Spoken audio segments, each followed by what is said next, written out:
My nose is itchy. Cats. I want to preface this by saying I'm a positive person. I like to look on the bright side. I'm an optimist. However, when it comes to travel, sometimes things go wrong. And since I've been traveling since 2010, it's sometimes a little hard to remember all of the times I've been a little unimpressed or disappointed with my trips. So I'm going to say this is about 90% accurate. Now, these were not instances where the weather went bad or things were canceled, like hot air balloons in Cappadocia, which was disappointing, but these things happen. These were instances where the site, the attraction, it itself was a disappointment. So one of the reasons that I wanted to go travel around New Zealand was because I was a very hardcore Lord of the Rings fan. I still am. I love Lord of the Rings. It's one of my favorite movies and book series ever. I wanted to do all of the Lord of the Rings tours. I think we should get off the road. Down that way! There's my... And cut. Not all movie tours are created equally.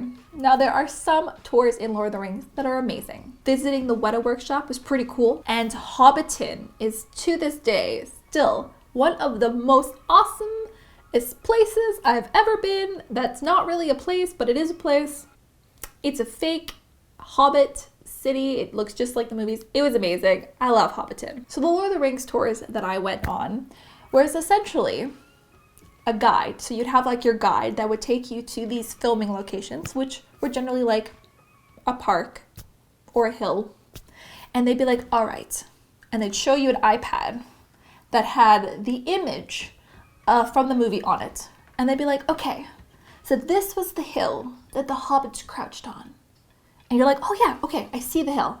And then everything behind it was CGI. And then they're like, oh, and then there was the CG this and CG that. And then there was just one tree. The one tree is actually the coolest tree because it's the tree that Frodo sits on, and then I got a photo in it. That was probably the coolest part of the whole tour, just getting a photo with Frodo in the tree.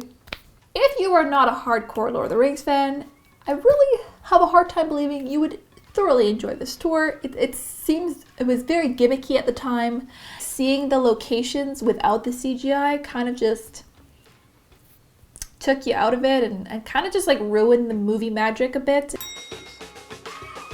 My biggest travel letdown and regret that I've ever done, the Three Gorges Dam in China. So in university, I studied engineering and computer science. I would like binge watch all of the Discovery Channel programs on like megastructures and like engineering projects all around the world. And the Three Gorges Dam in China was one of them. Now, to get to the Three Gorges Dam, we had to fly into this smaller city in China. I think it was called Yangqin. Like, the only way that we could figure out how to get there was to hop on this Chinese-only tour bus to take us out to this dam. So Christy, my friend Christy, and I hopped on this bus to drive out through the Yangtze River out to the Three Gorges Dam. Obviously, being a Chinese tour bus, we didn't know at all what they were saying for this whole tour bus. We just put our music in and enjoyed the scenery, which was, oh wait, nothing but smog, because smog is a big thing in China, and the Yangtze River especially has like really smoggy days. Well, we picked the smoggiest of all smoggy days, and we couldn't see any of the Yangtze River. And the Yangtze River is a beautiful natural wonder. We got to the Three Gorges Dam. The dam wasn't running. Because again, we didn't realize that dams had like specific times that they run, and it wasn't running when we were there. So a dam, when it's not running, doesn't really look like much. Like a concrete wall with a pond of water, and then on the other side, there's just like a small river of water, all engulfed in smog. And that was what we saw when we got to the dam. We didn't do any tours of it. It was literally just, they took us to this entranceway where we saw a 3D diagram. We saw a viewpoint of the dam. I snapped some photos. So then we made our way back to this small town in China where we were gonna catch our flight out, but our flight was then canceled. So then we had to find this sketchy hotel because there wasn't a whole lot of hotels. And it was just a whole lot of money and a whole lot of time and a whole lot of disappointment. So save yourself some trouble and just look it up on Discovery. It's much more interesting there than it is in real life.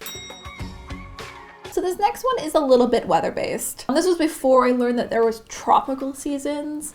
Like there's a dry season and there's a wet season in the tropics. So my sister and I went to the Amazon in 2012 at the end of the dry season. Now the Amazon is one of the most luscious, vibrant places in the world. It is full of animals and birds and bugs and sights and sounds and just flora, fauna, you get the point. However though, at the end of the dry season, it is very, very different. The rivers are all super low, so you get the muddy banks on the sides. The forests are very dry. The ground is basically dried up leaves that you just kind of crunch as you're walking. Now, I don't want to say my whole Amazon experience was kind of a letdown because there were a lot of really awesome things that we did still, and it was amazing just staying in the Amazon. It was also where I had the scariest night of my life, which I mentioned and talked about in a whole other video, links down below. But it was kind of a letdown to me. I was expecting this big, grand Amazon, and it wasn't quite that. And I still would love to go back and experience the Amazon in the rainy season. I'll just bring an umbrella. Speaking of going back to places, this has been another big travel disappointment that I keep doing. And I don't know why, but it's revisiting certain cities. I've done this in Buenos Aires. I've done this in Prague. I did this in Beijing. First, I fell in love with, and I had all these amazing, great memories with, and I did all these cool things, and then I went back, but I did the same things. I think one part of me just wanted to relive the magical experiences of my first time that I went there because they were so great. Things are never really as great the second time around, at least for me in all of these cities. And pretty much every single time that I went and redid the same thing that I had already done. And I just kind of left feeling like I wasted some money. Like, why did I spend more money going back when I could have picked a new place to explore? And kind of just disappointed in myself again as a traveler of not picking something else to do in that city. So I first heard of Bali from my grandpa. My grandpa was a big explorer. He built his own sailboat that him and my grandma sailed all around the world. And Bali was one of his favorite destinations. He told me all about the beautiful sights, the amazing people that welcomed him in. He made it sound like paradise. So we first arrived and we landed into Denpasar, which was right near Kuta. At first, I was just quite shocked at how many Americanized brands and stores and shops were there. Then the beaches in Kuta. Now, I'm not entirely sure how much they've changed since 2010, but they were really gross there. There was litter all over the beaches. It was crowded. There were constantly people coming up to sell us stuff. We went to town a lot for a sunset, and it was just crowds and crowds and crowds. We did end up renting a vehicle to take us more into Bali, where I ended up going to the rice paddies, so like the rice fields. That to me was really beautiful. It was very raw. There wasn't a whole lot of tourists there yet. We went to a monkey temple, which was cool, but also there were just a lot of monkeys trying to grab stuff from me. Now, I am curious to know if any of you guys and gals have been to Bali, what your experience has been like. It's 2019 now, so obviously 9 years later, a lot of things have probably changed. So thank you guys so much for watching this video. I hope you enjoyed it. And now I want to know, what were your guys and gals' biggest travel letdowns? Let me know down below in the comments because I am so curious to know what you found was a letdown on your travels. And if you enjoyed this video, give it a thumbs up. Don't forget to hit subscribe because I'm gonna do my 5 biggest travel surprises. That's right, we're going back to the positive. So if you want to see that video, make sure you're subscribed because it'll be coming out soon. All right, bye.